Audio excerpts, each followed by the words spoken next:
Bueno, buenas tardes, ¿no? Vamos a empezar esto, no sin antes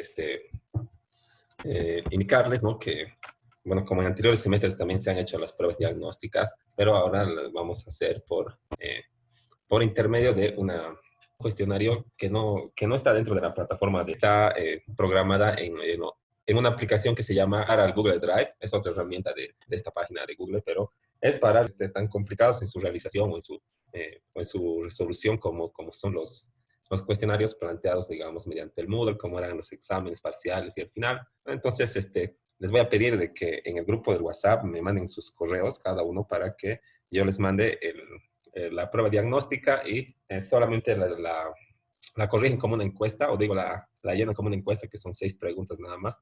Y eso es todo, ¿no? Va a llegarme los resultados y demás, pero para eso necesitamos los correos de cada uno para que se vinculen la encuesta o el cuestionario al que ahorita nos estamos refiriendo, ¿no?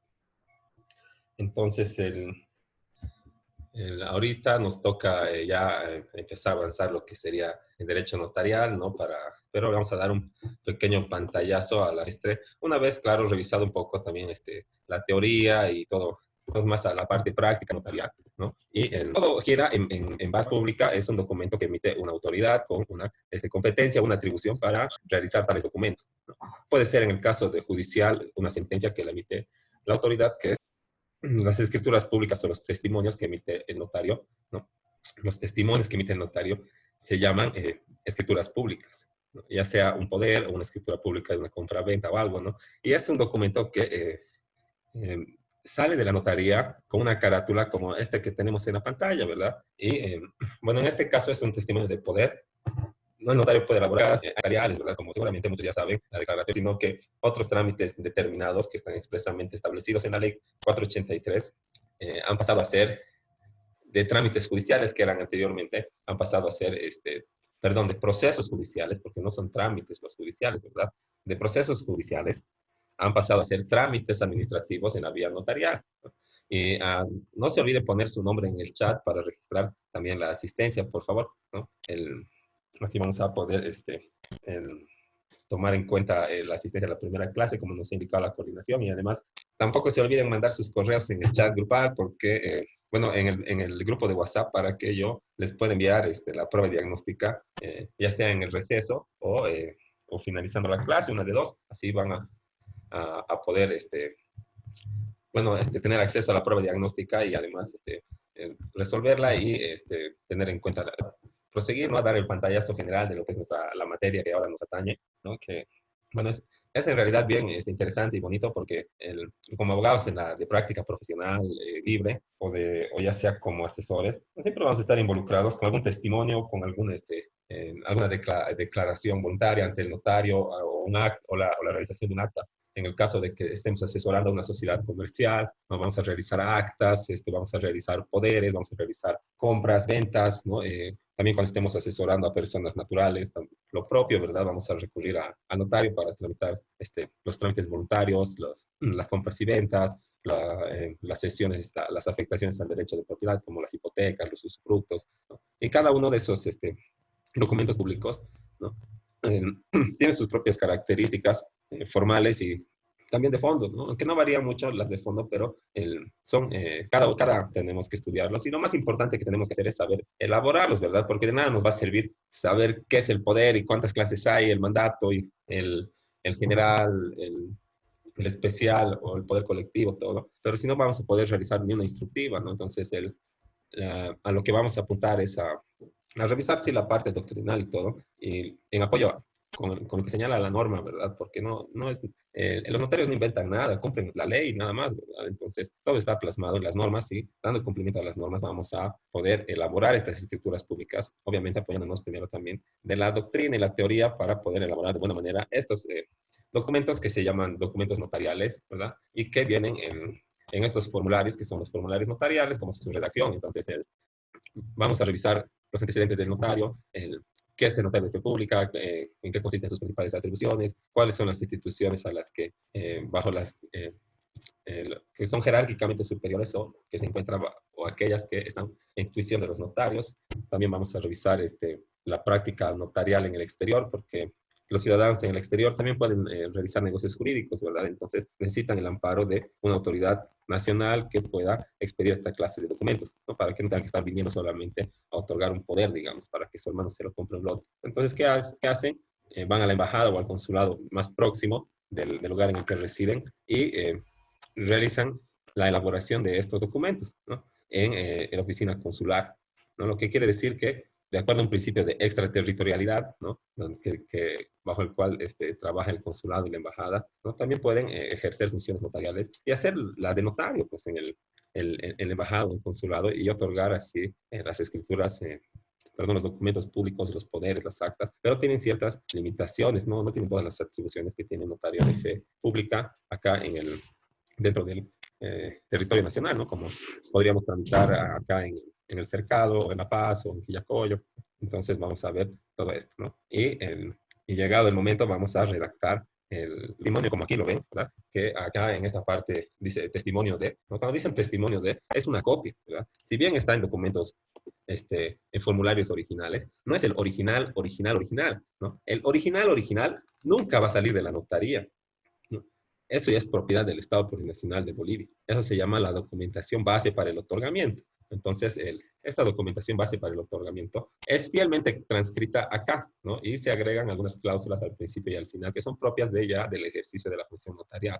Entonces, esta documentación base, por ejemplo, en los casos de las escrituras públicas bueno, lo más popular es la compraventa de vehículo y de inmueble, ¿verdad? ¿No? Y esta es la otorgación de poder, ¿no? En el caso de que fuera una escritura pública de venta, es la misma carátula, todo, pero acá en vez de decir poder, ¿verdad? Diría testimonio de, y acá diría escritura pública de la compraventa de un vehículo, de un bien inmueble, ¿no? Que otorga el señor, a favor del señor, por la suma de XXX. Bueno, no sé por cuánto lo vendrá. Entonces, esa es la única diferencia. Y en el contenido, obviamente, cambia el cuerpo, ¿verdad? Pero las cláusulas formales de introducción y conclusión propias del notario son análogas, ¿no? Casi no cambian. Ahora, como les decía, lo que tenemos que aprender a elaborar es desde la documentación básica. Por ejemplo, en el caso de las compraventas de bienes inmuebles, que es el ejemplo que estábamos tomando, ¿no? Primero empieza con la expresión de la voluntad de las partes, ¿no? Y la voluntad de las partes, si bien se da en una primera instancia de manera verbal, porque es un acercamiento personal, ¿verdad? En el que se ejerce una negociación para llegar a un acuerdo de una transferencia del derecho de propiedad, ¿no? Esto no necesita un documento, un registro documental previo, ¿verdad? La negociación se realiza de manera personal, cara a cara, se llega a un acuerdo y luego se realiza el documento de venta, propiamente dicho, ¿no? Entonces, se van donde el abogado, ¿verdad? Ese es el primer documento que vamos a realizar, la minuta de compra-venta. Les voy a pasar las fotos de los impuestos, del plano, de los impuestos, del folio real, el que quiera hacer de vehículo, ¿no? Y como les digo, en su momento, ¿no? Vamos a realizar esta minuta de compra-venta como si ustedes fueran los abogados patrocinantes que van a firmar el documento. Luego vamos a hacer el protocolo notarial, que no es el testimonio. Acá dice corresponde testimonio, ¿verdad? En el protocolo dice protocolo, ¿no? Vamos a explicar en su momento en qué se diferencia el protocolo de la escritura pública o el testimonio propiamente dicho, ¿no? Pero vamos a concluir en que son dos documentos diferentes. El protocolo, que es el original mismo de esta escritura pública y que queda archivado en la notaría junto con toda la documentación base, y que, como les digo, ya no es de propiedad de ustedes, es de propiedad del Estado. Entonces, nunca se lo van a poder retirar de la notaría. Lo máximo que van a poder hacer es sacaros una fotocopia simple, copia legalizada, autenticada, pero nunca van a poder sacarlo del protocolo notarial. Y vamos a hacer la minuta, el protocolo y el testimonio de escritura pública, que es este que estamos viendo, ¿no? Entonces, por cada negocio jurídico son 3 escrituras, son 3 documentos que tienen que ser redactados, ¿no? En el presente, bueno, el primero lo redacta el abogado, se lo comparte en su correo o en su WhatsApp al notario, ¿verdad? O a los asistentes de la notaría, y ellos lo abren en sus computadoras, modifican, luego le agregan las cláusulas de estilo o de introducción y conclusión de la notaría y adecúan el negocio jurídico con nombres, montos y carnes de identidad y todos los datos que correspondan y se expide, ¿verdad?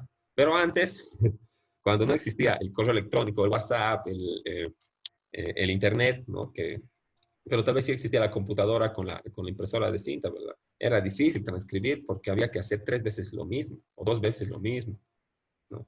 Entonces, y si venían a pedir segundo testimonio, había que transcribir otra vez lo propio, así que la notaría se saturaba de trabajo, pero eso un poquito se ha liberado con el avance informático, ¿no? Pero es lo que vamos a realizar, ¿no? En eso va a concluir y ese va a ser nuestro proyecto también de paso de trabajo final. Vamos a hacer la escritura pública de compraventa, el poder, y también vamos a hacer una escritura pública derivada de una solicitud de trámite voluntario de divorcio.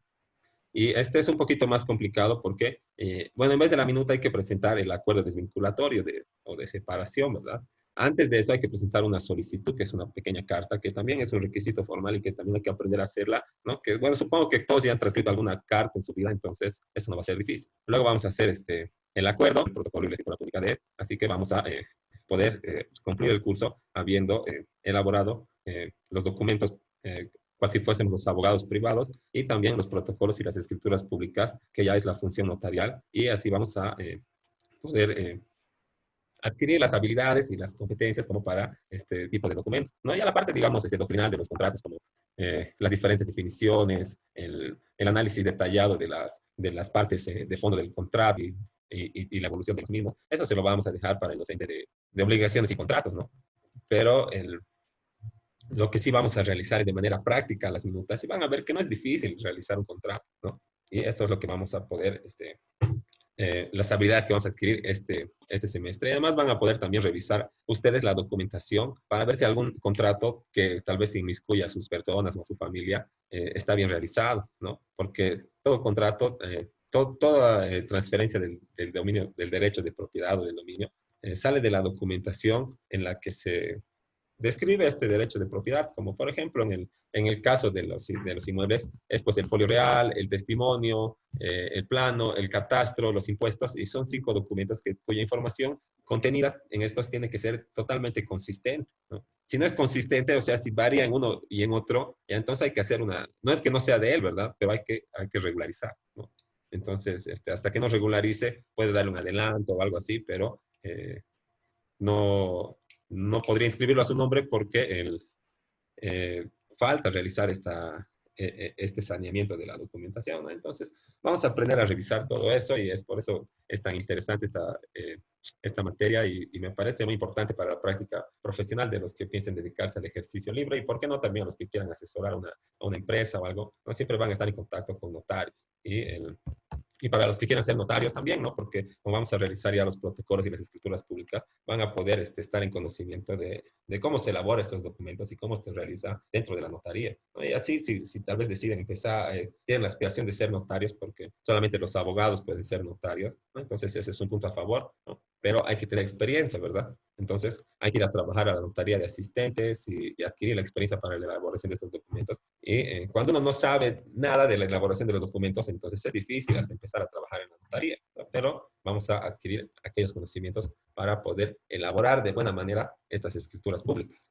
Entonces, ese es pues podríamos decirle la filigrana, ¿no?, de la materia, porque todo gira en torno al documento público o a la elaboración de documentos o a la constatación de hechos que realice el notario, ¿no? Y que los plasme en un documento notarial que se emite en estos formularios, y cuando son protocolares y cuando no son protocolares, se emiten en las hojas bond pegadas con alguna constancia de formulario, como es en el reconocimiento de firmas, ¿verdad?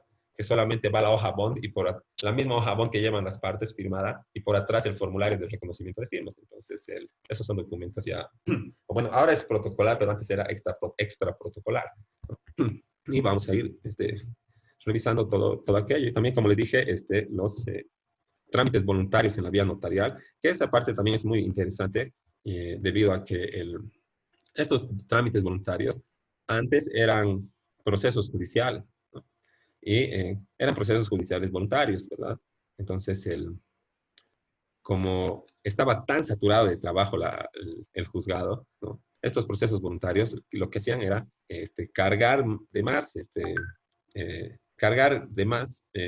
trabajo o poner más carga laboral encima de los hombros de los jueces de instrucción, ¿no? Para poder resolver estos procesos voluntarios, ¿no? Y ese era otro obstáculo, porque hace tiempo antes del nuevo Código de Procedimiento Civil, los juzgados estaban divididos en juzgados de instrucción y juzgados de partido. Y los juzgados de partido atendían los procesos que tenían que ver con deudas de 80.000 bolivianos hacia arriba, hasta el infinito, ¿no? Y los procesos ordinarios y otros determinados por ley. Y los juzgados de instrucción tenían que atender los procesos sumarios, los procesos que tenían que ver con deudas líquidas exigibles entre 1 y 80.000 bolivianos, y además los procesos voluntarios, ¿no? Y la verdad, la mayoría de las deudas son pues entre 1 y 80.000 bolivianos. En aquel entonces por lo menos sí eran, ¿verdad?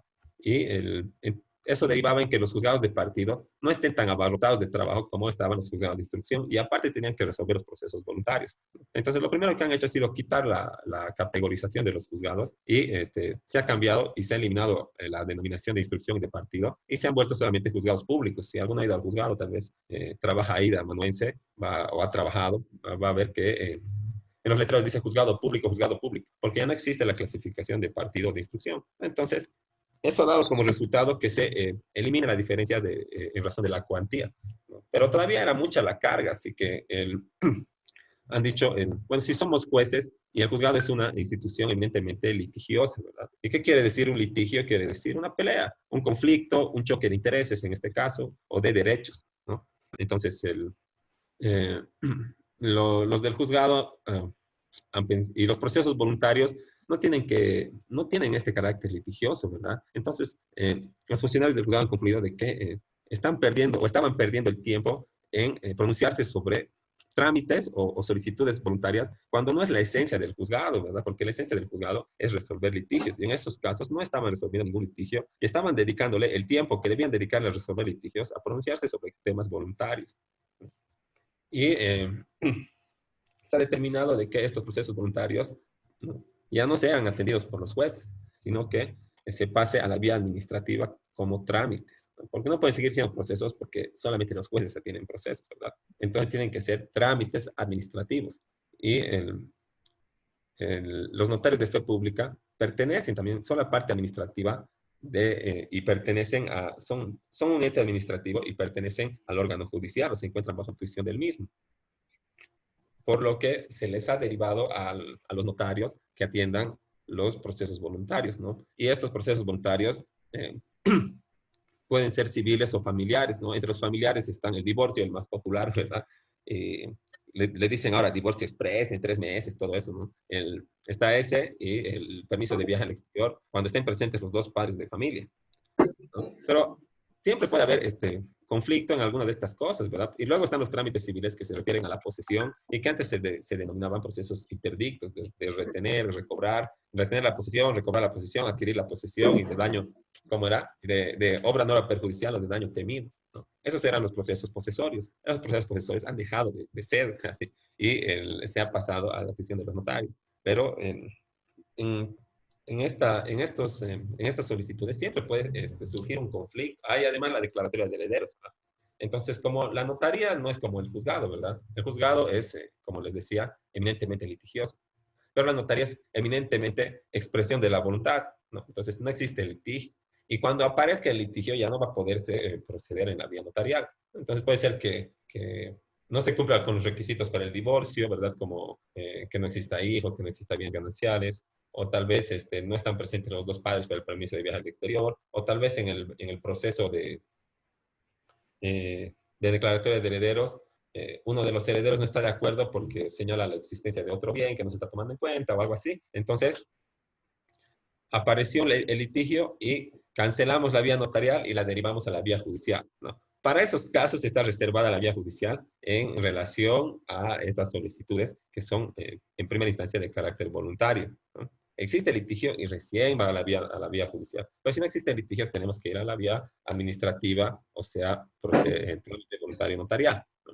Y eso también vamos a realizar, ¿verdad? El de divorcio, porque va a ser el más útil, tal vez para algunos también, para que puedan hacer su propio documento desvinculatorio, ¿no? Y además es algo que, bueno, más allá de las bromas, es un documento que es requerido por un buen número de porcentaje de clientes en la práctica, en el ejercicio profesional. Así que no está de más tener un modelo, o por lo menos estar en conocimiento de cómo se elabora y de qué partes tiene que tener en esencia, ¿no? Y ya luego lo demás ustedes le pueden dar su estilo, le ponen su redacción, porque eso es propio de cada persona que redacta o es autora del documento, ¿no? No se necesita escribir una novela o pintar un cuadro para decir que soy autor. Si redacto el documento, la minuta, yo soy pues el autor de la minuta, ¿verdad? Va mi sello y mi firma ahí abajo, así que tiene que ser algo que me represente. Pues, cuando yo trabajaba en la notaría, en la notaria nos decía que como iba su firma en los documentos notariales, ese documento era su obra de arte, así que una coma mal puesta ya había que rehacer pues, el documento y a cargo obviamente el formulario por cuenta de nosotros, de los asistentes. Entonces, el, tal vez era un poco exagerada, pero está bien la concepción de que hay que cuidar la redacción de los documentos, porque uno es autor, ¿verdad? Va la firma y el nombre de uno, y no puede ser que estemos hablando de dos hombres y le pongamos la vendedor, ¿verdad? Solamente porque hemos usado un modelo, ¿no? Si vamos a usar modelos en la carrera, en el ejercicio de la abogacía, antes de imprimirlo, léanlo letra por letra, ¿no? Entonces, de eso va a tratar la materia, ¿no? Y ya se nos va a terminar ahorita el tiempo, entonces vamos a hacer un receso de 10 minutitos y a la vuelta, ¿no? Les voy a compartir otra vez, como siempre, el enlace, y a la vuelta ya empezamos con para poder ir avanzando camino a la elaboración de nuestras escrituras, ¿no? Eh, y no se olviden poner su nombre en el chat y además enviar su correo al grupo de WhatsApp para que pueda compartirles la prueba diagnóstica, por favor. Entonces, nos vemos en 10 minutitos o 15. Hasta luego.